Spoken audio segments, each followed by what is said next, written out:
Today we're going to show you how to change the battery on an Alpha T20 or TT25 dog collar. For today's demonstration, we're going to be using an Alpha TT25 dog collar.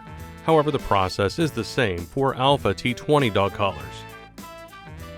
The process is the same whether you are replacing the battery with an extended battery or a regular battery. Begin by removing the dog collar. Then remove the two Phillips head screws attaching the cover over the VHF cable antenna. Remove the cover and set it aside.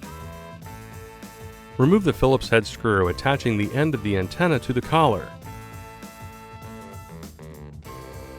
Now remove the two Phillips head screws attaching the flex band. Finally, remove the flex band.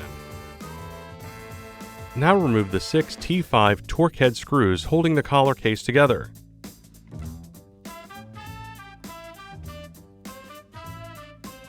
Carefully pull the two halves of the case apart without twisting the parts as you separate them. This can damage the pins located on the battery. Now attach the new battery case. Align the case halves so the pins will line up with the connector on the other half. Reinsert and tighten the 6 torque head screws.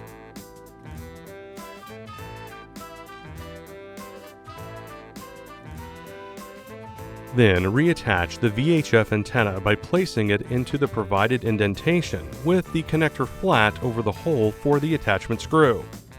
Reinsert and tighten the large Phillips head screw attaching the antenna to the collar. Then place the cover back over the antenna and tighten the screws. Now tighten the flex band screws. Finally, replace the dog collar. You have now replaced the battery on your Alpha TT25 dog collar. For additional questions, visit support.garmin.com. Thanks for watching.